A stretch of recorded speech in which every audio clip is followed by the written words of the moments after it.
No niin, tervetuloa taas tänne Elokuva Podoclypsin tuotantoarvoiseen maailmaan. Ja tänään meillä on hieman erilaista meininkiä Samulin kanssa, että meillä ei ole nyt kahta elokuvaa tarjolla, josta keskustelemme jännittävillä yksityiskohdilla ja hiuksien nostattimilla yllätyskäänteillä, mutta me olemme nyt valinneet tällä näin joulun ajan kunniaksi elokuvia, joita on kiva katsoa montakin kertaa. Ja meillä on molemmilla omat suosikkimme, jotkut enemmän tunnettuja, jotkut vähemmän tunnettuja, ja sitten ehkä myös sellainen elokuva, josta tykkää katsella, mutta siitä ei paljon kerrota äidille sitten, että tulipahan tämäkin nyt sitten katsottua.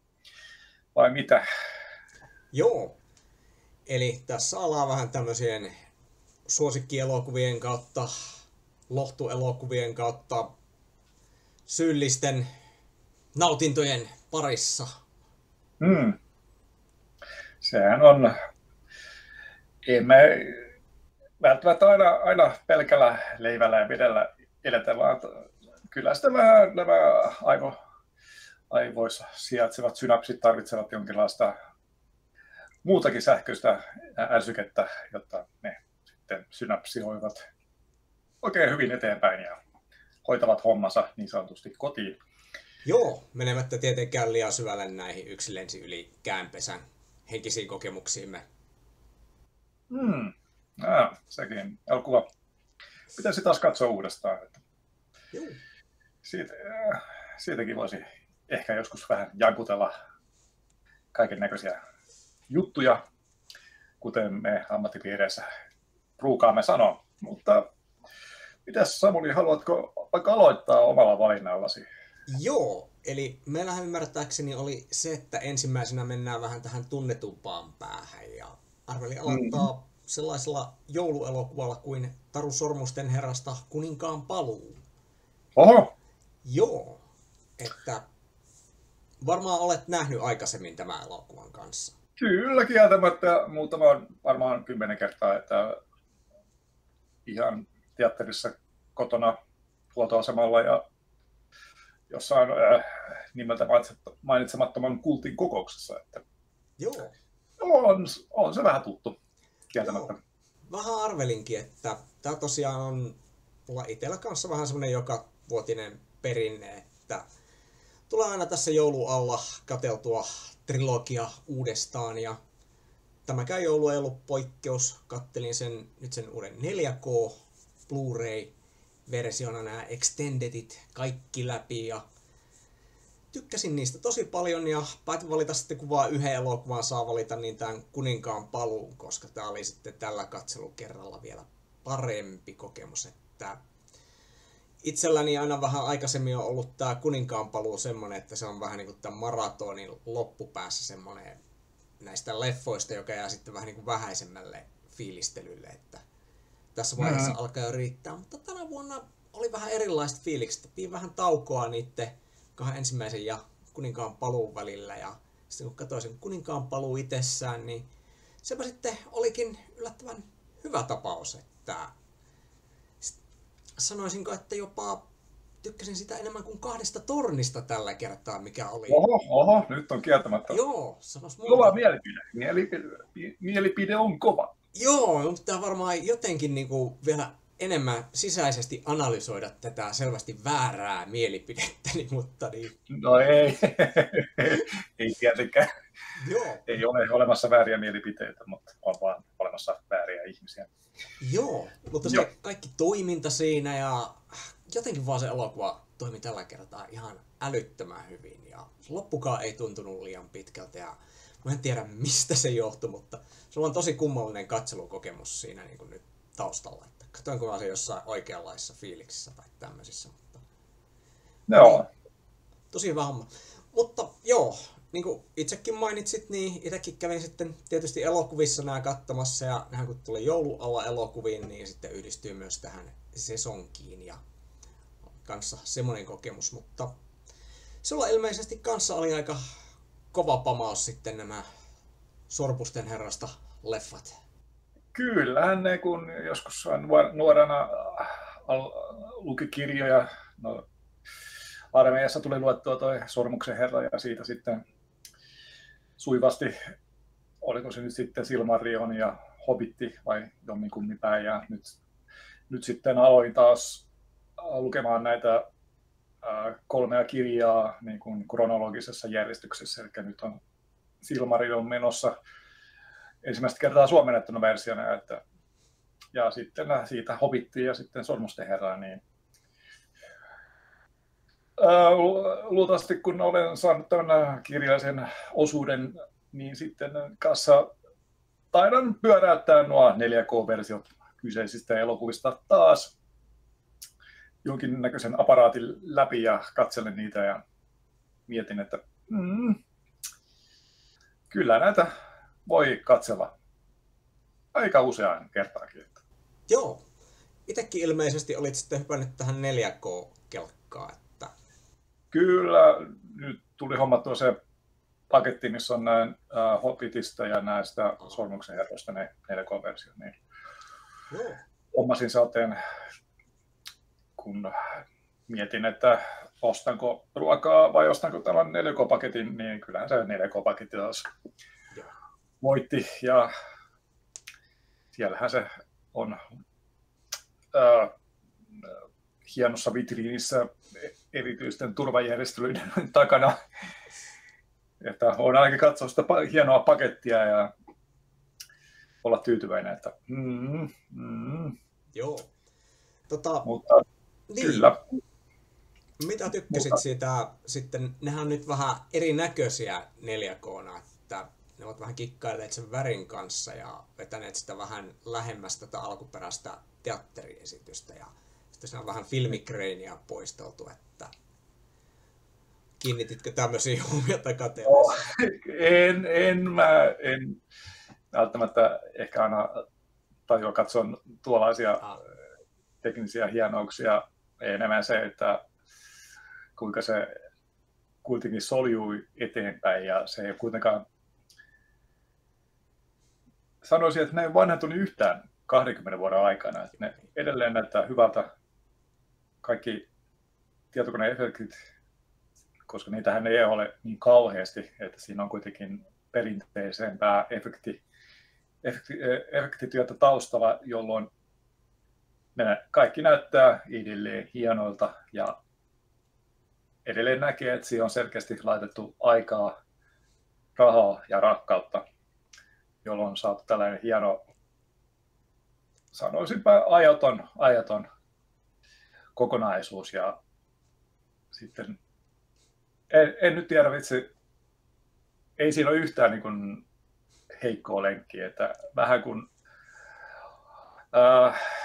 Sormuksen saattuen lopussa Boromir kuoli, niin kyllä siinä vähän tuli, että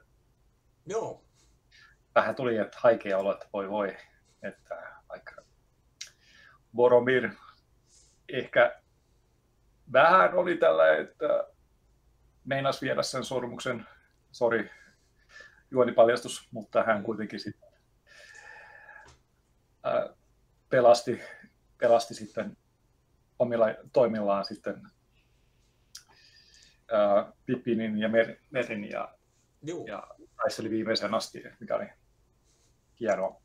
Joo, just tämmöiset hetket hän tekee tästä Taru Sormusten herra -elokuvista erittäin hyviä, että vaikka nämä on tunnettuja ja tietää, että ne on tulossa ja kohta napsahtaa Sean Beania taas pari nuolta selkään, niin silti joka kerta niin kuin onnistuu osumaan, että on siitä mielenkiintoinen elokuvatrilogia.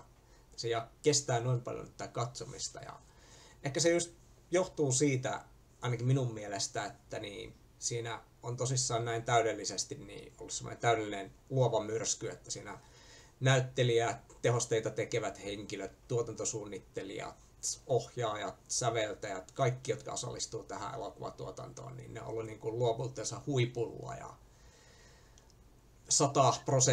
100% niin kuin toteuttavat kaiken täydellisesti siinä. Niin se vaan osuu nappiin. Kyllä, ja sitten kuitenkin siinä on Sormuksen herra Pohjola, joka on todella vahva teos, no nykyfantasian tällainen kantaisä. Ja ei siinä nyt välttämättä, tai kyllä siinä voi mennä aika paljonkin vikaa, jos sitä lähtee toteuttaa, mutta jos kuitenkin niitä askelmerkkejä sitten seuraa, niin ja sitten yrittää sitä seurata sitä esimerkkiä, mikä kirja on antanut, niin tämä on sitten lopputulos, että se on yritetty vaan sitten siirtää vaan tämä Tolkienin visio valkokankaalle ja ei tietenkään yksi yhteen. Siinä on jouduttu hienoisia muutoksia tekemään, että se tarina toimii paremmin valkokankaalla, mutta tämä nyt on asia erikseen, mutta minä en valita. Minusta tämä on... Joo. Se oli vaan jotenkin siistiä, kun kuuli, että nyt Sormuksen herraa aletaan tekemään, eikä se ole mikään Ralph Bakshin tällainen puoliksi animaatio, puoliksi elävä kuva teos, vaan tai oikea. Yleisradion toteuttamaa hieno Hobbitit, eli Sinne ja takaisin, vai mikä sen nimi nyt olikaan. Jeesus, se on pettymys pikkupennulle. Se voi olla ehkä. Se nyt ei välttämättä, Yleisradion resurssit eivät välttämättä ehkä riittäneet tämän Tolkienin vision tuomaan kunnolla esiin. Mutta voisin vertaa nyt kuitenkin näitä 3 elokuvaa Tähtien sodan elokuvien 3 keskimmäiseen osaan, eli Tähtien sotaan, Imperiumin vastaisku ja Jedin paluuseen. Huomaatko, Jedin paluu, kuninkaan paluu? Olisikohan jotain yhteneväisyyksiä? Ehkä, mutta kuitenkin oli molemmissa kuitenkin keskimmäinen elokuva, tänään aika synkkä ja samanlaiset vibat, ja itse kyllä ehkä eniten tykkään näistä 2 elokuvasarjan keskimmäisistä osista eniten. Joo. Mutta... Joo. Mulla itsellä oli aikaisempi suosikki se ensimmäinen näistä Taru Sormusten herroista, mutta tällä 4K-katselukerralla se taas osui niistä kaikista huonoita. Että ehkä se vaan johtuu siitä, että se on niin tuttu ja edellisen katselukerroilla sitä on tillitetty niin tarkkaan. Tai sitten ehkä mä vaan olin niin haltioissaan kaikista tämän uuden 4K-julkaisun nippelijutuista ja tämmöistä, että ennen kuin mä pääsin siihen elokuvan sisälle, niin eka leffa vaan tapitettiin näitä teknisiä yksityiskohtia ja ihasteltiin sitä ääniraitaa ja kaikkea tällaista. Kyllä. Olihan siinä aika paljon haltioita kanssa. Että Joo. Sekä haltioissaan kyllä. Joo. Niin ja roolituksethan näissä elokuvissa, niin kuin, nekin osuu vielä täysin nappiin. Niin. Ei niin kuin yhtään huonoa roolitusta siinä elokuvassa. Ei, mutta kyllä olen samaa mieltä, että Sormuksen herrat ovat täydellisiä joulun ajan elokuvia, jotka voi aina kerran vuodessa katsoa. En ole vielä kyllästynyt niihin ollenkaan. Katsoin jopa Hobbitit uudestaan, ja josta en kauheasti niin innostunut ensimmäisellä kerralla, mutta nyt ehkä kun on tullut ikää lisää ja tällainen elämän perspektiivi vähän on ehkä muuttunut, niin nyt pidin niistäkin, vaikka tarpeettomasti ovat kyllä levitetty 3 elokuvalle yksi 80-sivuinen kirja, niin ehkä vähempikin olisi riittänyt yksi koko pitkä elokuva, mutta en tiedä, kyllä nautin näistäkin elokuvista, mutta ne eivät kyllä edelleenkään kyllä pärjää Sormuksen herra -elokuvat. No eivät kyllä todellakaan. No ehkä mun itsekin pitäisi katsoa ne uudestaan, mutta ne oli kyllä pikkuinen pettymys. Että niissä tosissaan itse innostuin lähinnä siitä, että se, oliko se nyt Radagast ruskea, niin sen esiintyminen siinä oli aika hauskaa, että vetelee semmoisella kanien vetämällä potkukelkalla. Semmoinen velhohahmo, niin se oli semmoinen, että okei, tässä on vähän tätä vanhaa fiilistä, mutta... No joo, kyllä se oli ihan radakasta ruskea, oli ehkä kanssa kirjoissakin vähän tuolla samanlainen hippi, se jossain keskellä metsää ja ongasi jotain sieniä ja muutenkin käyttäytyi hieman epäsovinnaisesti, jos otetaan vaikka Gandalfi sitten verkkokohdaksi. Tosin kyllä oli siistiä nähdä ne kaksi velhoa, jotka aikoinaan, kun saapuivat Valinoirista Keskimaahan, niin jotka suuntasivat sitten itään. Että näistä ei ole koskaan kuultukaan sitten. No, ehkä jossain näissä Rings of Power-sarjan jutuissa myöhemmissä osissa niin tullaan palaamaan näihinkin jollain tavalla tai viittaamaan. Mm-hmm. Se voi olla.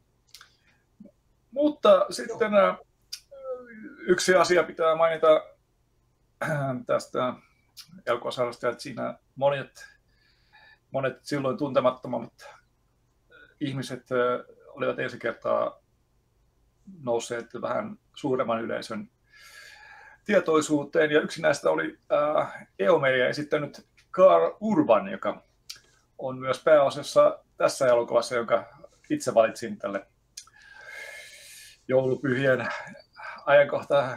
ajankohtaan sijoittuvalle katselulle, eli vuoden 2012 Dread-elokuva, joka on omasta mielestäni täydellinen sarjakuvafilmatisointi.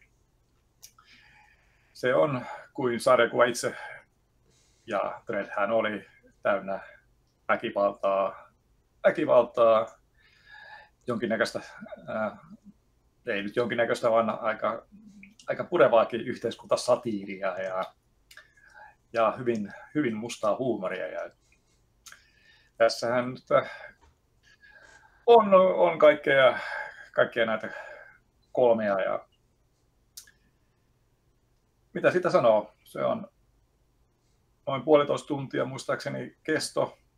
Juu. Siinä ei paljon mietitä, että voi kun minua nyt vähän ahdistaa, että tämä tiukka tilanne, vaan tässä nyt vaan mennään eikä meinata. Ja elokuvan juonihan on suunnilleen se, että vaikka olemme tätä käsitelleet jo aikaisemmissa jaksoissa, niin tässä elokuvassa Dredd ja tällainen junior-tuomari Anderson, joka on myös tällainen telepaatikko, ovat tällä arviointikierroksella, ja Dreddin pitää sitten arvioida, että onko tästä Andersonista tuomariksi. Tuomarithan ovat hyvinkin kovia tyyppejä, jotka jakavat lähes 800 miljoonan ihmisen megasityssä oikeutta ja pitävät järjestystä yllä, jolloin siinä pitää olla vähän kovempi tyyppi. Niin he sitten joutuvat tällaiseen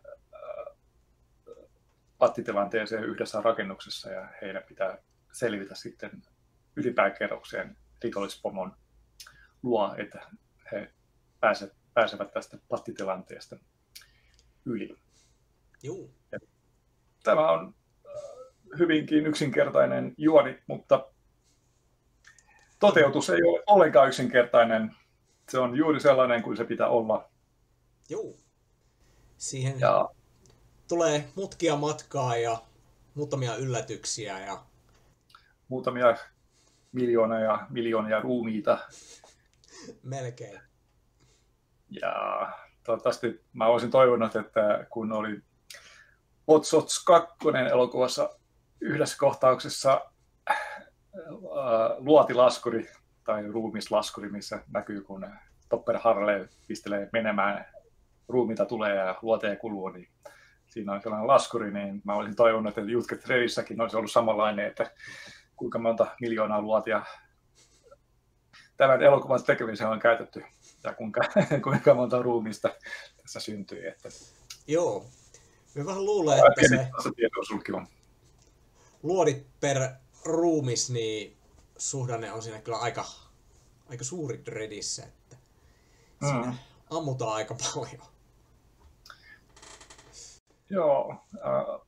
Ja, Ainoastaan harmittaa, että tämä elokuva silloin aikoinaan ei menestynyt lipuluukulla kovinkaan hyvin. joo, ja sillähän ei sitten tullut minkäänlaista jatkoa, mitä sille on kyllä toivottu. Ja... Se harmittaa vieläkin enemmän, että jos, no ehkä nyt ei mikään Mephiston kanssa oltaisi mennyt tekemään mitään diilejä, mutta, mutta niin olisin ollut hyvinkin haltioissani, jos jatkoosa olisi toteutunut ja siinä olisi ollut enemmän tätä Dreadin maailmaa, nimenomaan nämä vähän megakaupunkia enemmän. Ja... Kyllä sitten nämä toisen ulottuvuuden tuomarit, eli Judge Death, Mortis, Fire ja mikä se neljäs oli? Ootapas, oliko se Mortis tai joku tämän? Mortis oli yksi, Fire. No Death. Kuitenkin nämä tuomarit, jotka Fear. tulee... Joo, sehän se on. Joo. Jotka tulee tästä ulottuvuudesta, jossa elämä oli todettu rikokseksi. Ainoa sopiva rangaistus. Joo, nämä vähän Dreadin happosemmat ulottuvuudet jää kyllä tässä Dreadissä vähän taka-alalle. Että tämä on tosi keskittynyt niin tämmöinen toimintatrilleri. Ja ilmeisesti niin tehty myös tämmöiseksi elokuvaksi niin yllättävän pienellä budjetilla. Että siinä jännä tapaus. Se oli ehkä... Olisiko se ollut maksimissaan 50 miljoonaa? Se ei ollut... En nyt ihan varmaksi muista mutta jotain ehkä tuommoista. Ja nämä 3D-tehosteet taisivat viedä suurimman osan budjetista, jotka olivat todella hienoja. Ja sitten kun tuli käytyä katsottua se jossain 3D-näytöksenä, niin se oli... silloin 3D olisi sellainen, että tämä on aika siisti juttu. Ettei se ollut vain päälle liimattu efekti, kun kaikilla muillakin oli samanlaista viiritystä. Niin. Joo. Tässä ehkä osattiin sitä 3D-efektiä käyttää just sopivissa kohtauksissa ja tajuttiin, että minkälaisissa tilanteissa se toimii. Että tässä elokuvassahan on semmoinen slow-mo-huume, jota vetämällä niin nämä huumeiden käyttäjien aika hidastuu ja sitten niin siinä niin muun muassa on semmoinen ammuskelukohtaus, jossa sitten yksi on juuri vetänyt hitin slow-mota ja siinä luodit lentelee poskista läpi ja kaikenlaista tämmöistä muuta kivaa ja terehenkistä tapahtuu. Että kyllä. Tämä on tällainen koko perheen elokuva, että voit vähän nauttia jouluna glögiä ja pistää Dreadi pyörimään. Sitten täytyy mainita, että tämä Dread-elokuva oli niin kova kokemus, että sehän hajoitti minun Blu-ray-soittimenkin. Drop sentään. Kyllä. Olin katsonut elokuvan ja jätin sen pyörimään. Kuuntelin lopputekstejä, koska sieltä tuli hyvää poppia ja menin harjaamaan hampaita. Ja sitten kuulin, että musiikki loppui ja ajattelin, no se varmaan sitten meni itsestään pois. Niin sitten menin katsomaan, niin soitin hajalla. Se ei kestänyt Dreadia. Liian hyvä elokuva. Liian hyvä. Mutta näinkin voi käydä, kun katselee tällaista elämää kovempaa elokuvaa ja soitin ei kestä. Soitin ei kestä, mutta ehkäpä se soitin olisi kestänyt vielä vähemmän tätä Sylvester Stallosen Dreadia ja siinä seikkailevaa Rob Schneideria. Ei. Se on ikuinen kiusa tämä Stallonen Dreadi, joka kävin katsomassa ensimmäistä kertaa Englannissa elokuvateatterissa ja silloin pieni nuori mieleni järkkyi, kun todistin tällaista järkyttävää sarjakuvasta piittaamattomuutta, jossa tietenkin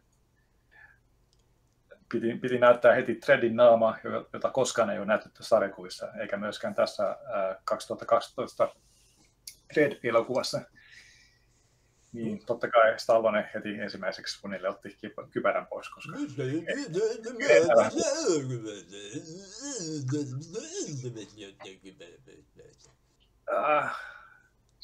se oli jotenkin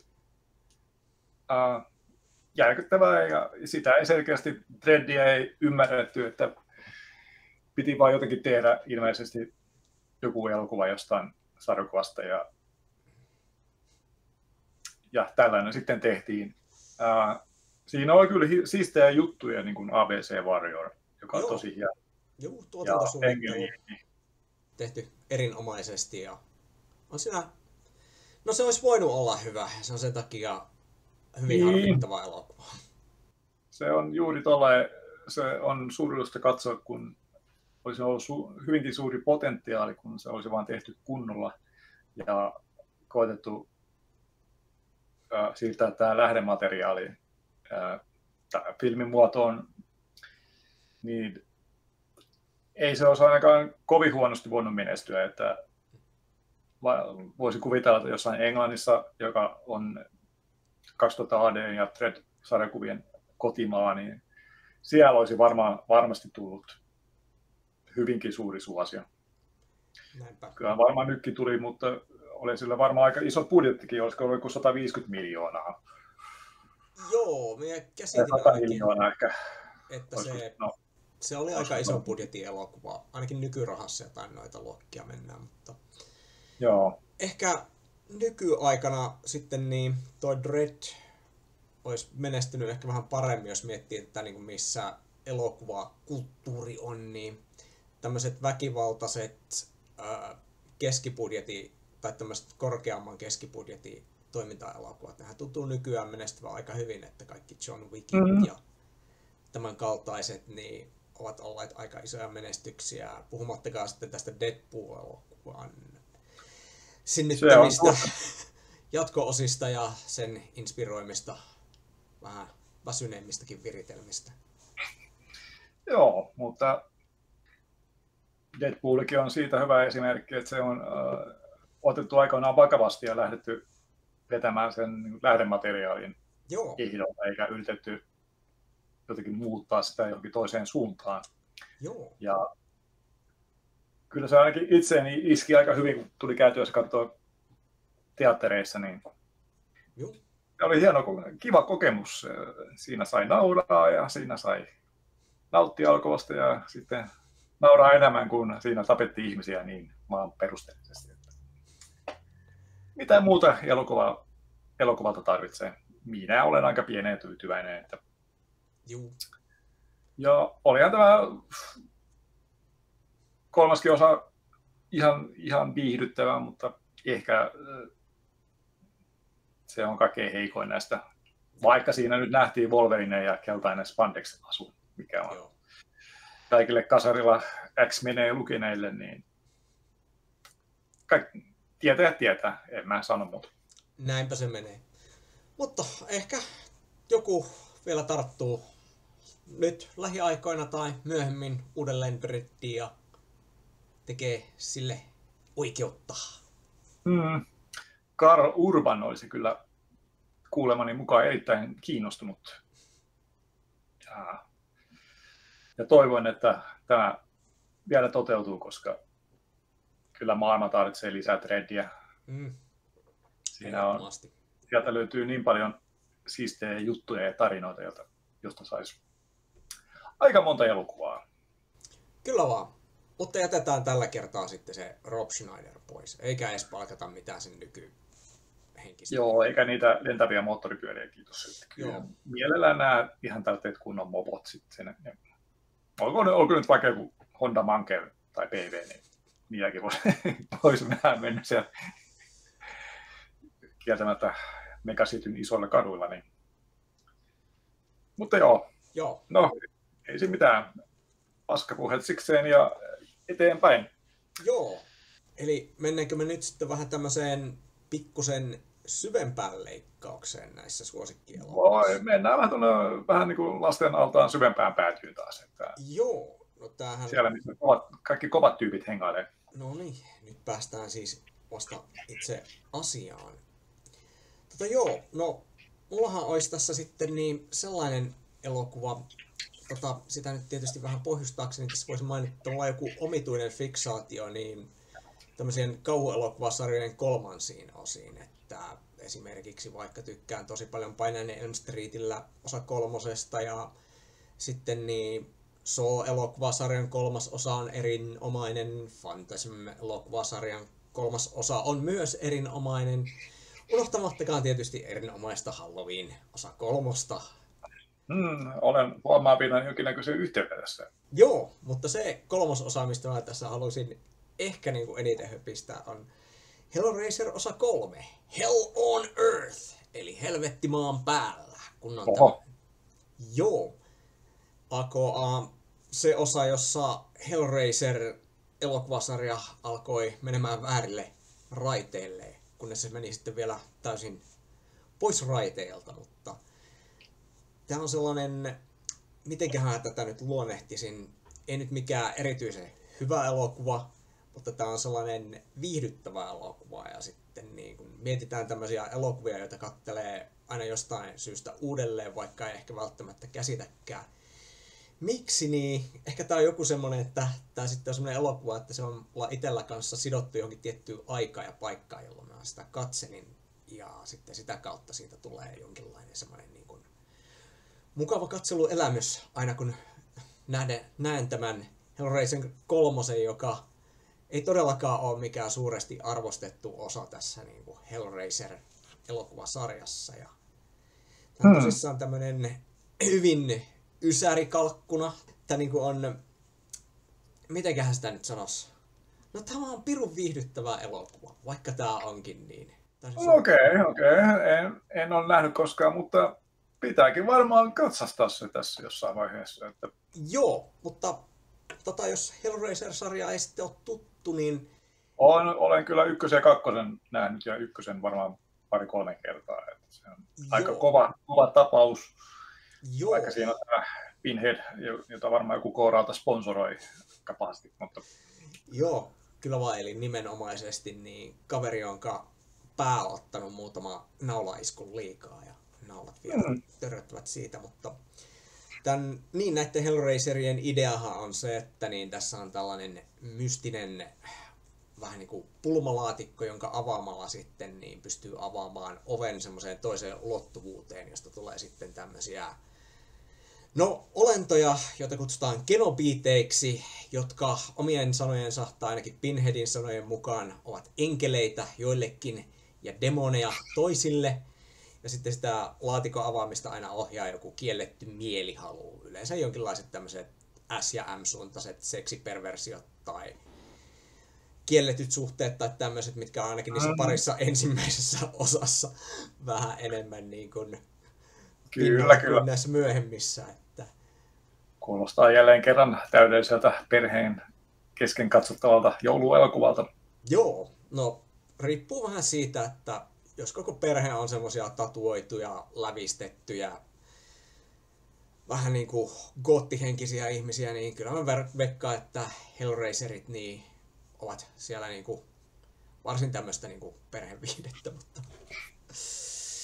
Mutta joo, mutta siis nämä 1- ja 2-osat, niin näähän on aika tämmöisiä niin kuin, miten minä nyt sanoisin, hillittyjä ja tiettyihin paikkoihin sidottuja, että esimerkiksi tämä ensimmäinen Hellraiser, niin tämä tapahtuu enimmäkseen niin sellaisessa talossa, jonka tuolla vintillä niin sellainen Frank Setä on avannut niin tämmöisen pulmalaatikon tähän helvetti-ulottuvuuteen, mikä se nyt sitten oikeasti siinä onkaan, ja sieltä on tullut tämmöiset genobiitit, ja ovat sitten palotelleet äijä, repineet sen palasiksi Pinheadin sellaisilla koukuilla, mitä se ampuu. Ja joo. Sitten niin... Frank oli vähän tällainen englantilainen nassisetä periaatteessa. Joo. Vähän semmoinen limasempi kaveri. Ja tosiaan sitten sillä on kanssa ollut suhde niin veljensä vaimon kanssa, ja se veli sitten muuttaa sinne asuntoon, ja sitten se vaimo tajuaa, että se märkäläiskä siellä vintillä lattialla onkin tämä Frank, ja se rupeaa roudaamaan sitten niin sinne äijää, jotka se murhaa, ja sitten niiden veri niin tuo takaisin Frankin, mutta Frankilta puuttuu ihonaamasta, ja kaikenlaisia jänniä juttuja tapahtuu. Mutta siis kyllä. Niin... Ennen vaan Frank jätti sen märän läiskän ja lähti kylille, ja nyt Frank itse on tämä märkä läiskä. Joo, Ja tässä niin kuin periaatteessa tämän ensimmäisen elokuvan pääosassa on enimmäkseen niin kuin nämä henkilöhahmot eikä nämä genobiitit, jotka on just näitä helvetistä tulevia vähän semmoisia sadomasokisti henkisiä demoneja, joilla on vähän niin kuin kehoa muunneltu hyvin äärimmäisyyksiin, että Pinheadillä on nauloja päässä, mutta siellä on sitten muita, jotka on ottanut vielä ikävämpää iskua, että siellä on nainen, jolla on muun muassa kaula vedetty sillä tuolla auki, että sieltä näkyy vähän sisältä nämä ääniboksit. Ja... Kyllä, kyllä. Kyllä se oli vähän epämukava kokemus, kun aikoinaan se katseli ja ei tiennyt mitä odottaa. Niin, mitä odottaa niin. Ai jaa, okei. Joo. Ja sitten... Joo. Mutta tämä on se ykkösosan idea, kakkososa tapahtuu mielisairaalassa ja kolmas osa tietysti tapahtuu isossa Amerikassa, jossa kaikki on isompaa ja kaikki on hienompaa ja pääosa tästä toiminnasta tapahtuu esimerkiksi yökerholla ja sitten siellä semmoinen limainen yökerhon omistaja tuo Pinheadin ja kumppanit takaisin tähän maailmaan ja sitten siellä alkaa vähän sattua ja tapahtua ja siinä sitten vielä on Deep Space 9 Yads ja Dax näyttelemässä sellaista uutistoimittajaa, joka sitten lähtee tutkimaan näitä Pinheadin metkuja ja kaikenlaista jännää tapahtuu ja tosiaan... Joo, Pinheadin metkuja kuulostaa ihan vähän niin kuin viisikko kirjasarjan yhdeltä jaksolta. Mitä se Pinhead on tällä kertaa keksinyt ja taasiko ne saa viisikko ahtaa jotain syö 50 kertaa päivässä, kun se joku täti aina laittelee evästä mukaan. Ja... Joo, no et ole kyllä kauhean kaukana tosta, että tämä on tosissaan tämä elokuva-idea, että tässä näissä aikaisemmissa asioissa, kun nämä genobiitit on olleet vähän niin kuin taka-alalla, niin tämä sitten tuo tämän Pinheadin etualalla, ja tämä on sitten vähän semmoinen Pinheadin tarpeeton taustatarina, että Pinhead paljastuukin sellaiseksi limaiseksi setämieheksi, joka on seikkaillut tuolla Itämaassa ensimmäisen maailmansodan jälkeen ja etsinyt vähän kiellettyjä nautintoja ja päätynyt tämän pulmalaatikon avaajaksi ja sitten taas sitä kautta niin kuin hänestä on tullut tämä Pinhead-demoni ja monien mielestä jo tässä mennään täysin pieleen näissä Hellraiser-jutuissa, että niin, tässä luodaan tämmöiselle oikeasti mystiselle ja pelottavalle hahmolle semmoinen taustatarina, joka lässäyttää tämän hahmon täysin ja tekee siitä semmoisen kohtalaisen kornin slasher-pahiksen, mutta mun mielestä se on osa... Clive Barker tässä enää? Mä luulen, että Clive Barker tässä vaiheessa on ollut vaan ottamassa ilolla vastaan tästä tulevia tsekkejä ja touhutessaan niin kuin omien juttujensa parissa, mutta... Voi. Mutta joo. No. Ei se mitään. Kyllä rehellisellä roskalle on aina sijansa ja aikansa ja paikkansa. Joo. Ja kyllä mielenkiinto heräsi, että pitää varmaan katsella Hellraiser 1 ja sitten 2 perää ja kolmaskin sitten. Ja... Joo. Suosittelen kuinka monta näitä elokuvasarjan osia onkaan ilmestynyt sitten? Justhan tuli joku uusintaversiokin. Joo, uusintaversio. No se oli jo semmoinen, että se mun mielestä oli jo melkeinpä hyvä kauhuelokuva. Tosin mä katsoin sen sillä tuolla hyvin alasien odotuksien kanssa, mutta siinä tosiaan on semmoinen vähän niin kuin potut ja muusi ratkaisu tähän Hellraiser-asetelmaan mitään niin kuin spoilaamatta. Että siinä on semmoiset rikollisjoukot, jotka saavat tehtävän niin kuin varastaa joku mystinen esine, mikäkään kuva se voisi olla, ja sitten niin sitä kautta sitten niin tulee nämä genobiitit mukaan kuvioihin, ja se oli ihan viihdyttävä tapaus, mutta sanoisinko, että vähän semmoinen niin kuin turvallinen tämmöinen uudelleenkäynnistelyyritys Hellraiserista. Siinä tosissaan ei mennä Hellraiser 3-tasolle, että tämä tosissaan alkaa yrittelemään vähän leveällä pensselillä. Ja... oliko se kuitenkin ykkösen kanssa samalla leveleillä vai heikompi? Ei oikeastaan. Mä sanoisin, että se on semmoinen aika vakaa 3 tähden kauhuleffa. No ei se mikään huonoa. Että... kauhu on vaikea asia, että sitä ei helppo tehdä, että se on oikeasti kauhua. Että se helposti voi mennä koomiseksi. Joo. Ja Että, toisinaan kun se menee koomiseksi, niin se sitten on entistä viihdyttävämpää. niin, no se on sitten taas se, Jos se puoli tässä asiassa. Että, niin, mutta, riippuu tietysti minkälainen maku tai maan puute ihmisellä on. ehkä joku, en ole niin kova kauhuelokuvien harrastaja, mutta joku Alien oli hyvinkin pelottava. Joo, mutta sitten Ja taas Alien Resurrection taas ei ollut. ei ollut, se oli ihan siellä toisessa päässä. Että siinä oli ehkä hetkensä, mutta kyllä se oli vähän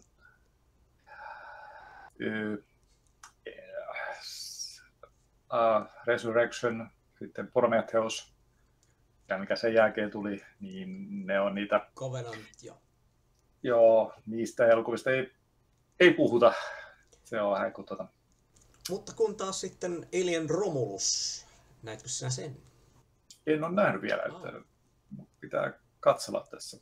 Joo, se Mutta se on, taitaa olla vähän samalla lailla, olen vähän ymmärtänyt, että se on vähän ensimmäisen Alienin kertausta, että vähän samanlaiset.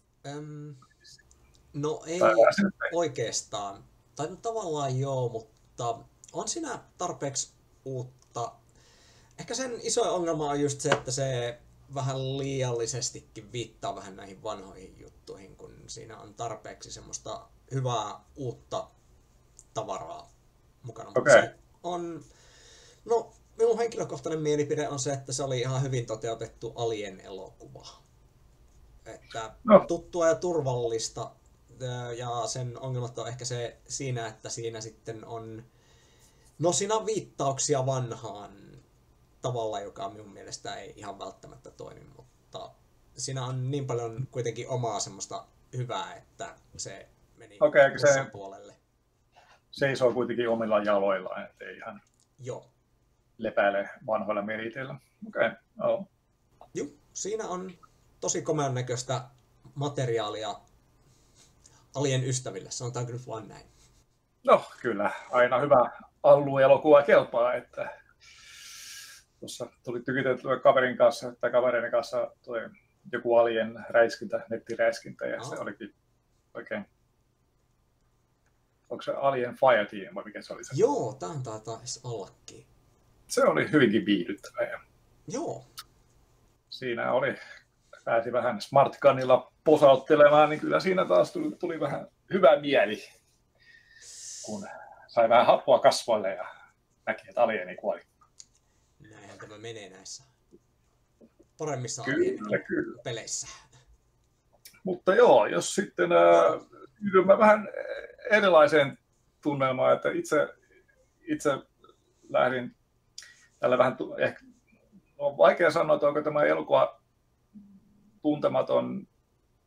Se on kyllä, jos olet aasialaisten elokuvien harrastaja, niin se on varmasti aika tunnettu, mutta nyt puhun, mutta en tiedä sitten välttämättä kuka suuri yleisö tästä tietää. Mutta nyt puhun Jet Leen elokuvasta Hero vuodelta 20-luvun alusta, olisiko 2002. Joo, Tsui Harkin ohjaus muistaakseni. Joo, ja olet varmaan nähnyt sen, tiedät sen. Joo, kauan aikaa sitten, mutta tykkäsin kyllä kovasti. Joo, mä oon tässä aina silloin katsonut sen. Ei ollut Tsui Hark, joka ohjasi sen. Just muistinkin, että se oli virheellistä tietoa, mutta... No, sovitaan nyt, että Tsui Hark ohjasi sen ja korjataan jossain uudestaan. Mutta kuitenkin Jet Li on siinä elokuvassa, samoin Donnie Yu ja muita näitä hongkongilaisten taistelulajien mestareita. Ja premissihan tässä on se, että kyseessä taisi olla,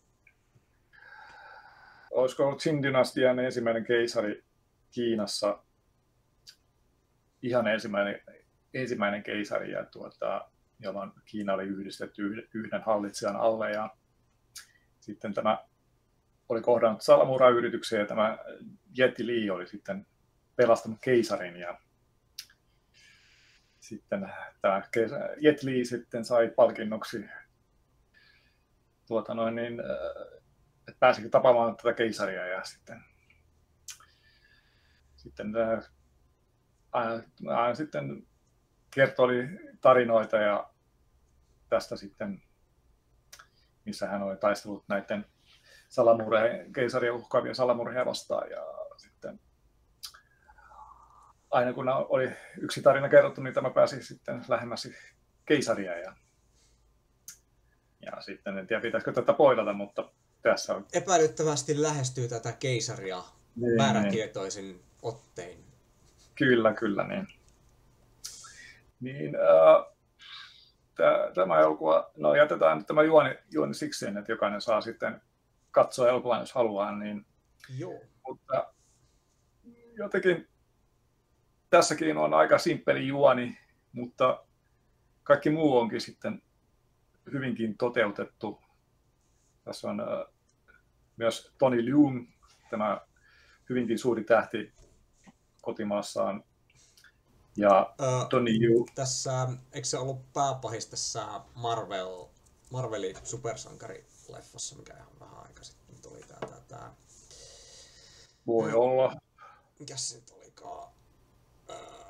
Shang-Chi ja jotain. Onko ne renkaat? Joo, just se. Joo, en ole katsonut, en ole oikein enää Marvelin elokuvia jaksanut katsella, että ne on nyt jäänyt vähän unholaan. Joo, myös toinen pääosaesittäjä elokuvassa Hard Boiled, jonka Blu-rayn sain juuri joululahjaksi. Että. No niin, onneksi olkoon. Joo. En nyt muista, olenko nähnyt sen, mutta joo, muistas. Olen kiinnostunut näkemään, jos en ole vielä nähnyt sitä. Että. Joo, mutta sivuraide. Sivuraide on kiva, että joskus se menee päätepysäkille, joskus menee ihan metsään, mutta kuitenkin tämä elokuva on hyvinkin, no sanoisin, että se on hienosti toteutettu, siinä on hienoja taistelukohtauksia aseiden kanssa ilman aseita ja kyllä tämä on näitä elokuvia, joita voi aina silloin tällöin katsella uudestaan eikä siihen kyllästy. En tiedä mikä siinä on, että ehkä se on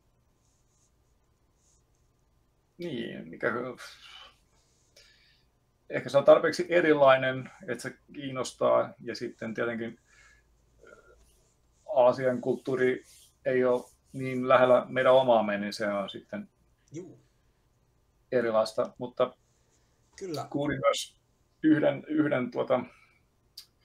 kiinnostavan tarinan tästä kyseisestä keisarista, kun kuuntelen Japanin historiapodcastia ja sitten siinä sivuttiin Kiinan historiaa, niin tämä kyseinen keisari, joka tässä elokuvassa oli, niin oli sitten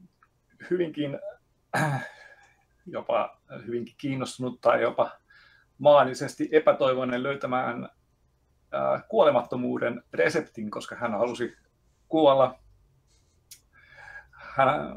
Hän halusi olla kuolematon ja elää ikuisesti. Niin hän sitten tarjosi suuria palkkioita kaikille tietäjille ja taikureille ja muille osaajille, jotka pystyivät tämän hänelle tarjoamaan. Ja sitten yksi kaveri, en nyt muista tämän kaverin nimeä, mutta sanoi, että joo, minä tiedän, että löydän tämän juoman tuolta kaukaa meren toiselta puolelle. Tarvitsen vain keisarillisen laivaston, jolla voin käydä hakemassa sen. Ja keisari sitten, että onko varma kanssa, että en mä viitti ihan turhaa sulle laivastoon antaa, että joo, homma hoituu, että minä haen sen sulle. Ja no, tämä kaveri sitten sai laivasto ja katosi sitten 80 vuodeksi jonnekin. Ja no, keisari jäi sitten sinne koputtamaan jalkaa lattiaa ja ihmettelee, mihinkä se kaveri nyt häippäsi. Että kyllähän se olisi pitänyt tulla jo takaisin. No, 20 vuoden päästä tämä kaveri sitten tuli takaisin ja kehtas tulla ja sitten tietenkin heti vietiin keisari eteen ja tivattiin, että no, missä se kuolemattomuusjuoma on, että sulla on 20 vuotta ollut aikaa hommassa mulle, että mä annoin sulle laivosta ja kaikkea ja jumalauta, kohta lähtee pää irti, jos ei ole tuloksia tulemaan. No, sitten se kaveri sanoi, että joo, kyllä mä olisin se tuonut, mutta siellä oli semmoinen joku tavattoman vihainen silli tai makrilli tai joku muu lonkeron merihirviö, joka esti sen hakemiseen, että nyt mä tarvitsen kuulla sulta jousiampuja ja muuta armeijaa, että mä pystyn hakemaan sen juomaan. Ja no, keisari oli, no perkele, pitäisikö mun nyt sitten vielä antaa nämä, mitä toi jamppa tuossa tarvitsee, ja että mä haluan sen kuolemattomuusjuoman. Ja no, sitten se sai sen laivaston ja jousiämpyät ja häipyi sitten Kiinasta lopullisesti, koska enää ei ollut kyllä takaisin tulemasta, koska jos olisi tullut takaisin Kiinaan, niin siitä olisi kyllä niisi lähtenyt.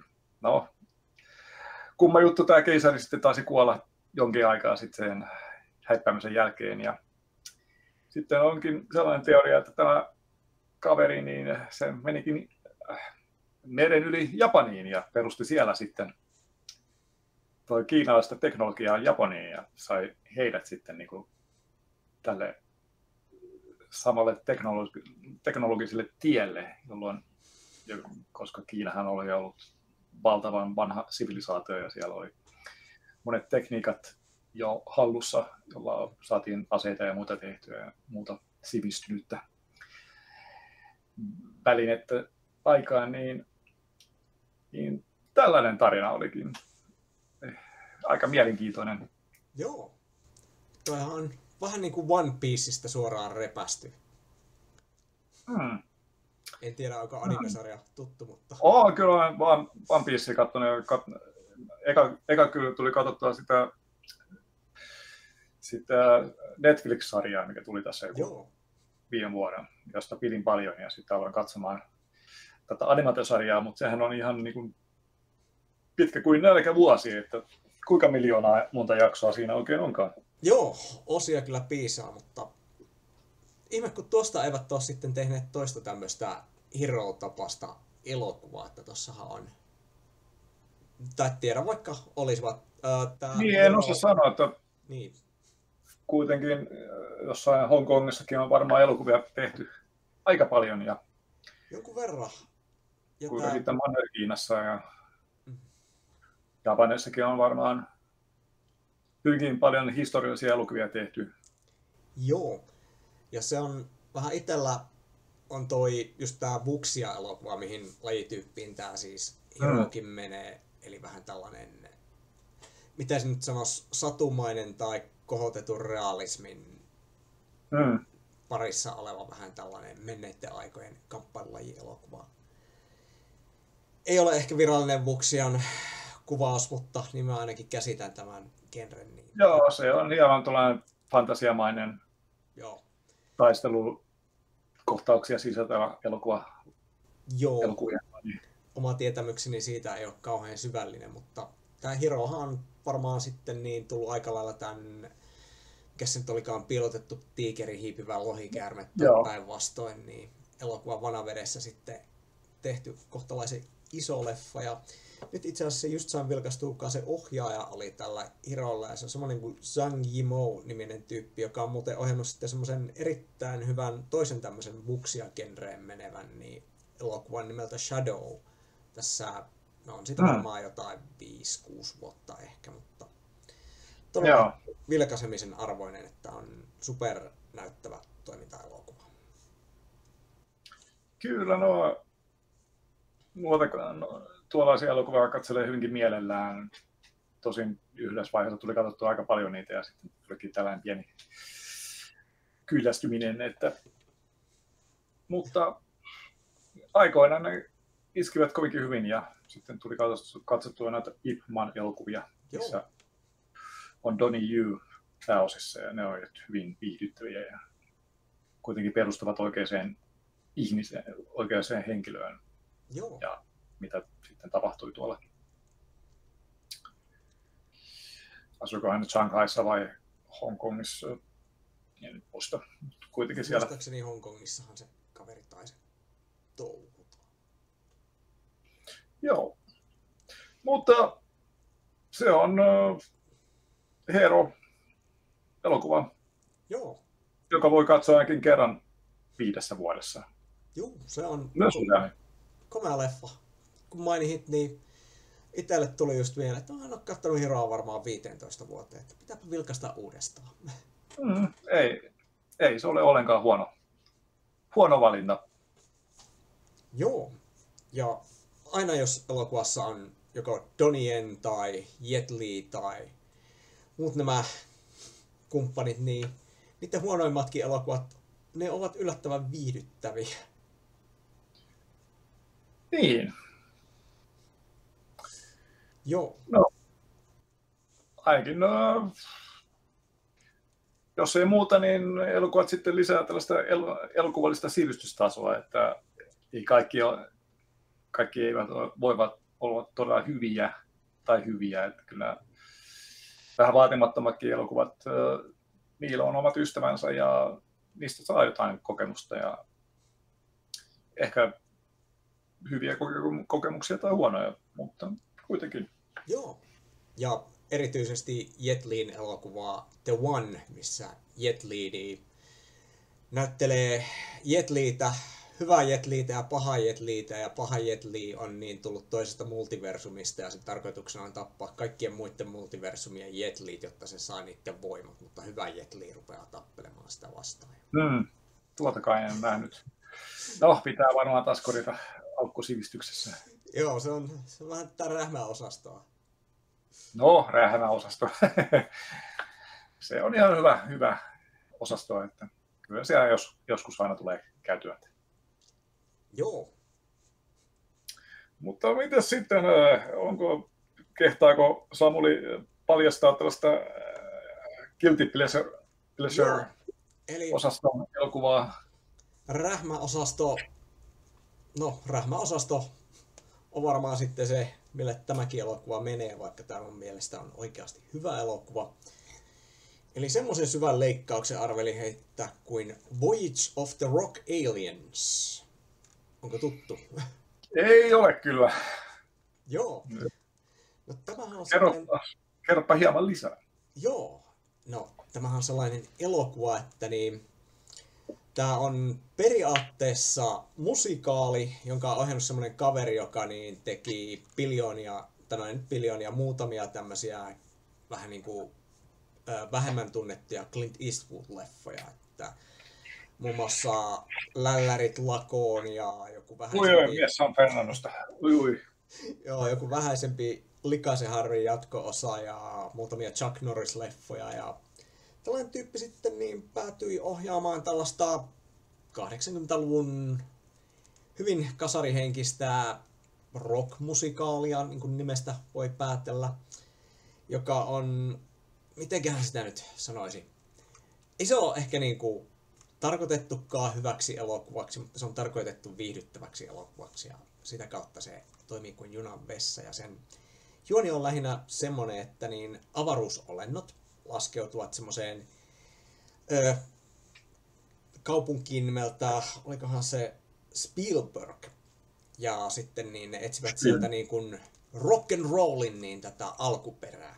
Ja sitten se mitä ne löytää sieltä on semmoinen teini-ikäisten jengi. Nämä teini-ikäiset tietysti on 2-30-vuotiaita, kuten luonnollisesti asiaan kuuluu, joita sitten johtaa sellainen Didi-niminen mimmi ja hänen poikaystävänsä Frankie.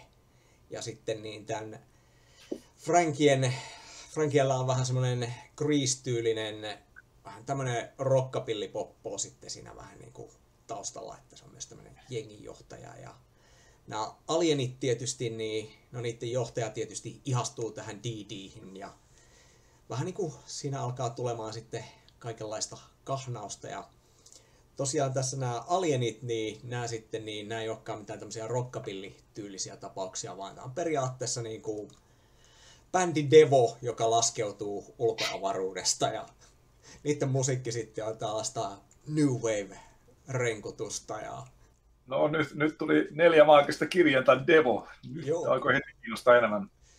Joo, tässä on oikeasti, ainakin nämä New Wave-biisit tässä elokuvassa, ne on oikein meneviä ja tämähän on vähän semmoinen musikaali, että tämä sopii ihmisille, jotka vihaa musikaaleja, koska... Eikä minulle, no niin. Joo, että tää niinku, aina kun se musikaalivaihe menee käyntiin, niin tämä ohjaaja käsittää, että tässä niinku tehdään nyt musiikkivideota ennemmin kuin jotain tämmöistä musikaalista produktiota. Ja sen takia tämä toimii aika hauskasti, että esimerkiksi tässä elokuvan alussa niin nämä Devo-avaruusolennot, ne muuten lentelee sellaisella jättiläismäisellä niin sähkökitaralla ympäri avaruutta. Ja... Vielä parempi. Joo, niin ne löytää sellaisen Mad Max-henkisen planeetan ja ne skannaa sitä niin kuin tällä, mikä niillä nyt onkaan joku semmoinen optinen visualisaattori, eli tuttavallisesti telkkari, ja sitten sieltä niille vaan pläjähtää sitten niin tämän elokuvan tunnuspiisi When the Rain Begins to Fall, jonka esittää tietysti sen elokuvan pääosaesittäjä Pia Zadora ja kaverin nimeltä Jermaine Jackson. Ja... Oho, nyt on... Onko tämä Michael Jacksonin isoveitsi? Kyllä vain.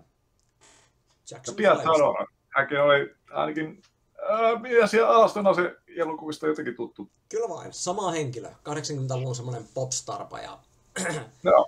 Tämä elokuva on sitten vähän niin kuin ehkä hänen ympärilleen rakennettu semmoinen, että tästä Pia Zadora niin kuin nousee tähtiin ja no ei nyt ehkä ihan sillä tavalla kuin millä toivottiin, mutta... Ehkä joskus sitten. Joo, ja ymmärtääkseni tämä tapaus oli kuitenkin jollain tavalla 80-luvulla tunnettu tuolla rapakon toisella puolella, mutta tosiaan nämä alienit katsoo sieltä vaan semmoisen Jermaine Jacksonin musiikkivideon siitä niiden optisesta visualisaattorista AKA-telkkarista ja sitten katsovat, joo, tää on vähän tyhmä planeetta, mennään jonnekin muualle. Ja sitten ne laskeutuvat maahan. Ja tää on vähän niin kuin tää logiikka, millä tää elokuva operoi ja sitten kun ne laskeutuu tähän... No ei, kyllä kuulostaa hienolta, kyllä toi on noita elokuvia, jotka pitää ehdottomasti taas nähdä. Joo. Kaikesta tästä tykityksestä pystyy lukemaan, että luulen, että tämä on elokuva juuri minulle. Joo. No, eikä tässä vielä kaikki, että se Spielberg... Jumala, ostos-TV. Eikä tässä vielä kaikki. No, mitä lisää löytyy? Ei todellakaan, että jos tässä rupeaisi luettelemaan kaikkea, mitä tässä elokuvassa on, niitä varmaan menisi niin, en tiedä, tiedätkö Saturday Night Liveista sellaista Stefan-nimistä hahmoa? Stefan, hämärästi, kuka sitä esitti? Bill Hader. Näitä esittelee New Yorkin näitä yökerhoelämän ihmeellisiä. Okei, no ehkä se 2000-luvun Joo. SNL ei ehkä niin tuttu. Mä oon enemmän ehkä 70-luvun SNL-tyyppejä. Joo. No, tää on vähän niitä, että niin, sillä se vitsi on se, että niin, siinä käsikirjoitettu sille toinen toista surrealistisempia ja poliittisesti hiukan epäkorrekteja asioita sanottavaksi, mitkä se lukee lunttilapusta sellaisen New Yorkilaisen yökerhoelämän niin esittelijänä ja ne on just jotain, että niin kuin, tämä on tällainen yökerho, jonka yökerho-omistaja loukkaava nimi lisää tähän on avannut ja siellä on kaikkea. Siellä on ihmismuotoisia alfnukkeja ja saksalaisia kultaisia smurfeja ja ihmisruumpia ja sitten kun siltä kysytään mikä ihmisrumpa on, niin se on tietysti lyhytkasvuinen henkilö skeittilaudan kanssa, joka syö sitten kaikki lattialle tippuvat roskat ja tämän suuntaisia asioita sitten tässä elokuvassakin nähdään, kyllä. että täältä kaupungista löytyy kaikenlaisia kummajaisia, että täältä löytyy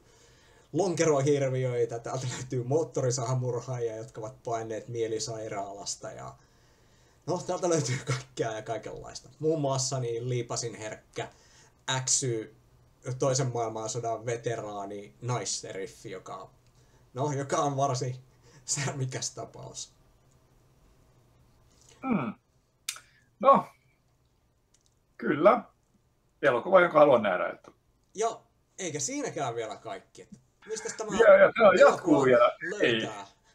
Tämä vaikeasti etsittävä ja selvästikin harvinainen elokuva, niin tämähän löytyy HD-laatuisena YouTubesta ihan laillisesti vielä. Että... Oho, no nyt on kyllä viimeinen kruunu katto kynttelikössä, että joo. Tämähän pitää heti mennä tapittamaan sitten. Kyllä. Ja tämä on semmoinen leffa, että jos jotain elokuvaa elämässäni niin vilpittömästi suosittelen kaikille ihmisille, jotka pikkusenkin lämpenevät niin tällaisesta vähän niin kuin humoristisesta musikaalista, joka sopii ihmisille, jotka eivät tykkää musikaaleista. Niin tässä no itsehän vihaan niitä intohimolla, joten tänne päin vaan. Minä otan haasteen vastaan. Noniin.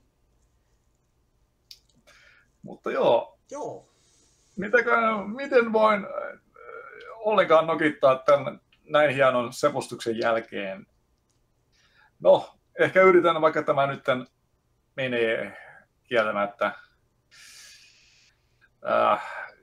vähän heikoksi tämän jälkeen, mutta itsehän sitten lämään pistän kaikki talot, lemmikkieläimet ja Anopin hopeaa lusikat pöydälle ja koitan korottaa sitten viimeisellä kädelläni elokuvalla Con Air, joka on vuoden 1997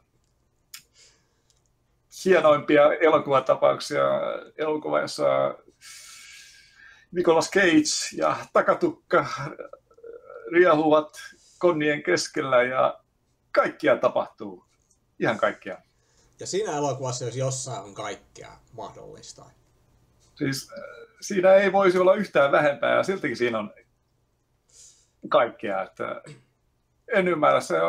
Sanoisin, että Jerry Simpson vainaa, oliko se Bruckheimer, kumpi niistä kuoli? Bruckheimer varmaan edelleen on elossa. Veikkaisin, että oliko se tämä Don Simpson, joka oli hänen tuottaja. Niin, nämä kaksi kaveriahan taisivat vähän ideoida kokaini vuoden keskellä näitä elokuviaan. Ja tämä on niin kaiken yli ja tällainen sanotaan, että elokuvassa ei ole yhtään järjen häipää. Se ei ole ollenkaan realistinen, se on täyttä tuubaa, mutta se on silti elokuva, jota rakastan yli kaiken. Jos siinä on John Malkovich, joka oli ennen tunnettu enemmän dramaattisesta rooleista ja tällainen hieno luonnennäyttelijä, niin näyttelee tällaista Cyrus the Virus Grissomia, niin ei tästä elokuvasta enää mitään puutu. Ja tässä on niin monta muutakin kovaa tyyppiä, niin kuin Ving Rhames ja sitten tämä Danny Trejo, sitten on tämä John Cusack, sitten myös tämä Star Trekin konemestari, tämä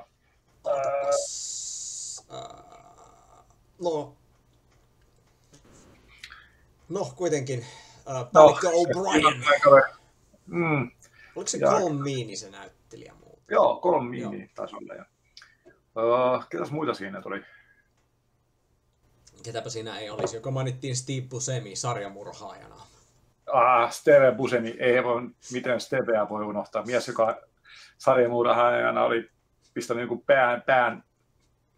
oman päänsä päälle ja ajellut sitä autolla 3 niin kuin, osavaltion läpi. Mitä hienoa. Siis kuka on kirjoittanut tämän? Kuka on keksinyt näin siistiä juttua? Ja suuri osa näistä hahmoista pakataan yhteen ja samaan vankilan lentokoneeseen. Niin. Kuningas idea. Mitään ei voi mennä vikaan, koska jos kaikki munat on samassa lentokoneessa, niin siis kaikki mädät munat, niin kyllä tämä suunnitelma toimii.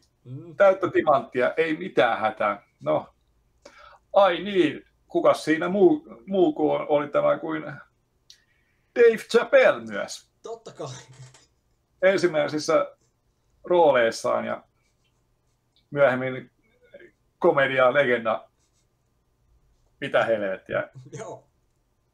Tässä on niin kuin, sanotaan, että kästäys on mennyt aika hyvin. Täysin osuma. Joo, kyllä. Ja paljon semmoisia näyttelijöitä, että ei, tuo tyyppi on siitä jostain jutusta, mutta sitä nimeä ei muista. En tiedä. Siis, jotenkin olen ymmärtänyt, että Con Air on vähän tällainen, ehkä sellainen niin kuin, ei niin kuin parhaimpia toimintaelokuvia. No, riippuu vähän millä kriteereillä tuomitsee, niin. Että jos juonen täytyy olla jokseenkin niin kuin looginen ja tervejärkinen, niin joo, ei se ehkä sitten ole paras mahdollinen. Tai jos, Joo, mutta jos sen toiminnan täytyy olla niin kuin hyvää, hyvin esitettyä visuaalisesti ja näyttävää ja viihdyttävää, niin kyllä mä sanoisin, että tämä ehkä semmoisella kriteereillä voisi laskea hyväksi toiminta-elokuvaksi. no, joo, Se on tietysti... jos ajatellaan jotain niin kuin elokuvallisia arvostuksia, niin tämä nyt ei välttämättä ole ehkä elokuvana niin hyvä, mutta kokemuksena tämä on täyttä timanttia. Että... Joo, jos mietitään tämmöisestä niin kuin toimintaelokuvasta, jota voidaan pitää jollain tavalla semmoisena niin kuin arvostettuna elokuvana, joka voisi vaikka jossain Berliinin elokuvafestareilla pyörähtää, niin Hero voisi olla semmoinen elokuva, mutta Con Air ei missään tapauksessa voisi olla semmoinen elokuva. Ei välttämättä, vaikka molemmat ovat hienoja toimintaelokuvia, niin Hero, Con Air, nämä ei nyt välttämättä ole ihan samalla tasolla, mutta molemmat ovat hyvinkin viihdyttäviä, vaan eri tavoin viihdyttäviä. Että mitä siitä pystyy sanomaan? Spoilaamatta mitään erityistä. Niin, no, sanon, että silloin kun on luullut, että ei tämä voi mennä enää yhtään hullummaksi, niin sitten vaan vedetään koko ajan niitä nenää ja 10 kierrosta vielä kovempaa paskaa päälle, niin ei kyllä siis... Minä jälleen kerran kiitän Kolumbian valtiota, joka on tuottanut tätä hienoa valkoista pulveria amerikkalaisille elokuvatuottajille, jotka sitten omien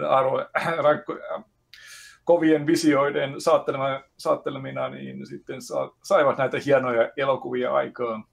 Joo, siis onhan se niinku totta, että niin tämmöisen bolivialaisen marssimisjauheen voimilla tehtyjä happosia toimintaelokuvia, niitä niin kuin on tehty paljon jossain tämmöistä samanlaista niin kuin käsittämätöntä kahelia hyvää kahjoa paskaa, niin kuin mitä Con Airissa on, mutta sitä harvemmin on kuitenkaan tuolla budjetilla tehty, että tämä on kuitenkin ison budjetin toimintaelokuva. Joo, ja se näkyy. Joku Nicolas Cagekin varmaan pyytänyt jonkin verran rahaa, että se on kasvattanut sen takatukan ja sitten vetää siellä Wife Beater-paidassa vaan lähes koko elokuvan. Että... Joo, tämä on varmaan ollut Nicolas Cagein uran siinä niin kuin huipulla tapahtunut roolitus, että ei varmasti ole ollut halpa kaveri napata tähän leffaan. Sitten mä tavallaan vähän pidän, että tämä on osa trilogiaa, mihin kuuluu The Rock, sitten Con Air ja Face Off. Juu, Face Off on kyllä. Sekin on aika lailla happoinen elokuva, mutta se ei ole samalla tavalla happoinen kuin tämä. Että se on ehkä vähän tylsempi, sanoisin. Että... Joo, sekin on kohtalaisen kahdella. Itse asiassa me mietin Face Offia tähän samaiseen. No se on ollut hyvä valinta, mutta toi mainitsemasi elokuva on myös sellainen, kun pisti kiinnostusmittari taas pyörimään ja nyt täytyy mennä tarkastamaan sen. Mutta joo. Con Air, se on vaan hauska ja se pystyy myös katsomaan aina silloin tällöin. Ja ei tarvitse miettiä mitään elämää suurempaa. Että siinä voi laittaa aivot jonnekin jääkaappiin ja sitten vaan tapittaa 2 tuntia hienoa toimintaa. Joo, se on kyllä niin semmoinen olemuksen nollauselokuva, että ei paremmasta väliä. Ja teille kaikille katsojille, jotka olette miettineet, että jos viette sen mielitieten katsomaan jotain elokuvaa, niin Con Air, sen kanssa ei voi mennä vikaan. Kyllä, siinä on myös romantiikkaa tavallaan. Kyllä. Siinä on Jessica Potts, muistaakseni tämä Nicolas Cagen mielitietty. Ja mutta häntä ei kyllä näkynyt oikein missään. Joo. Näiden Juu, eipä kyllä nimi ole tuttu. Että ehkä hän ei enää näyttele, en tiedä. Mutta... Mahdollisesti.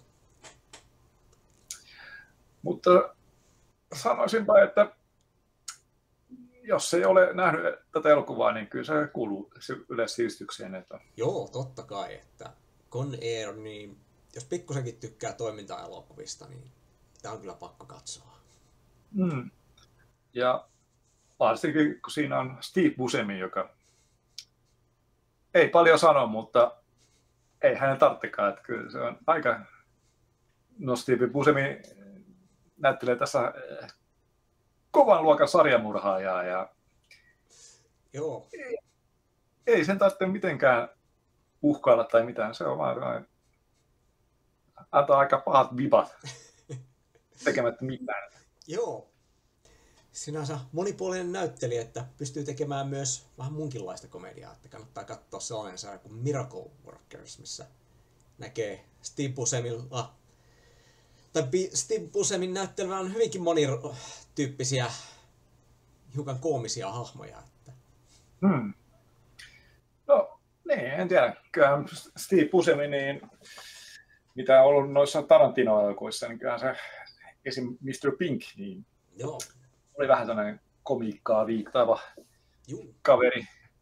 Ehkä ei varmaankaan, ei siis mikään vitsinjakka, mutta heitti hauskaa läppää. Kyllä vain. Joo. Mutta mitäs sitten, olisiko tämä episodi tällä kertaa sitten tässä? Kyllä on vähän luulla, että tässä ollaan saatu puhuttua aika lailla näistä niin kuin, omista suosikkielokuvista ja tällaisista vähän niin kuin, mitkä vetää sitä omaa mukavuusleveliä aina niitä katsellessa ylöspäin. Että tässähän voisi olla aika tämmöinen niin kuin mukava läjä, mukavia elokuvia, joiden kanssa on sitten kiva aina aika ajoin rentoutua. Kyllä siinä on. Tässähän on vielä pyhiä jäljellä ja uusi vuosikin tulee, että varmasti monet ovat ottaneet sitten vähän lomaa tähän vuodenvaihton, joulun ja vuodenvaihton tienoille, niin varmaan löytyy aikaa katsella hyviä ja hauskoja ja mielenkiintoisia elokuvia. Kyllä vain. Ja stressaavan työpäivänkin jälkeen niin tämmöinen oma lohtuelokuva, niin kyllä se vaan aina mukavasti nollaa epämiellyttävän päivän ja ottaa puskemaan eteenpäin. Jos ei nyt muuta, niin vaikka iltapalaa kokkaillessa, niin pistää sen pyörimään taustalle. Ja... Kun ei vaan laita Dread-elokuvaa pyörimään sinne TV:llä soittaa, ei varmaan enää pyöri sen jälkeen sitten. Tai Hellraiser 3. Itse asiassa joo, mä perun kaikki puheeni tuosta kokkaamisesta ja näiden elokuvien katselusta. Että... Niin, sen kokkailun pohjalla voisi puzzleboxia vähän koittaa availla ja katsoa, se on vähän erilainen Rubikin kuutio vaan, että mitäs nämä menee nämä. Joo. Oho, tämähän menikin sitten kokonaiseksi tämä laatikko ja mitä helvettiä seinät alkavat avautumaan ja jotain tyyppejä tulee kyllä. Ja väliliha on lävistetty. Sekin vielä. No, näihin kuviin, näihin tunnelmiin Samulin saattelemana, niin ei muuta kuin näemme sitten taas ensi kerralla seuraavassa elokuva Podegrypissä ja ollaan ihan mielissä, jos pistätte vähän likitystä tälle ja sitten tilaatte kanavan, niin näemme sitten taas ensi kerralla. No niin, se on. Moi moi!